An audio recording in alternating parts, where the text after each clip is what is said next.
เวียงจันทร์น่ารักขอบคุณครับสมจินสมจินกับสมจิตเนี่ยคนละคนกันสีแกงนอนนั่นนะคิ้วอ่ะสิมันคิ้วอันนั้นคิ้วยางเนาะมีหมูกันคือหมูเก๋านะตัวบักนิ้วยังคิ้วอยู่เขาบ่สร้างเฮ็ดคันสร้างเฮ็ดถึงมันมีกับบ่คิ้วพี่ชอมอนิ่งเกิดมานี่เองไปเรียนบ่ไหมเราเรียนจบแล้วกำลังจะจบอีกเนสหนึ่งอีกทึบหนึ่ง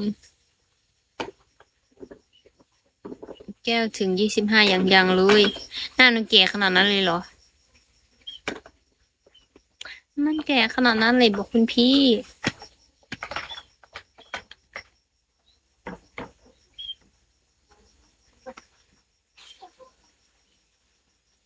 บ้านแต่ที่เล่าไปทำงานแล้ว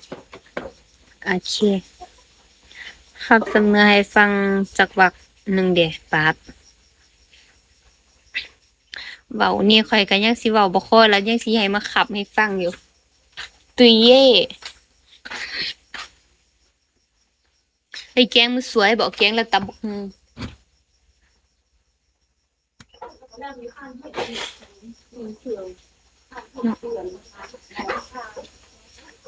เบาใจค่ะ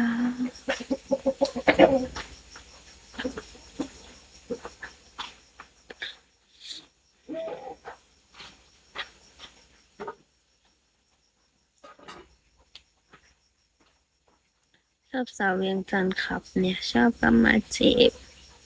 ไปวินอาบน้ำละหนีไปอาบน้ำมาบ่หอมชื่นใจเพราะแนวแสบลายตำบกหุ่งเมียนยังเอาคือบ่อาบคือบ่อาบน้ำพี่วินสวัสดีค่ะยังเกาะมันเป็นอย่างคิวเมื่อเราถอดมันก็คิวเราสั่งจืดมันพูแล้วมันจืดอีกเนาะ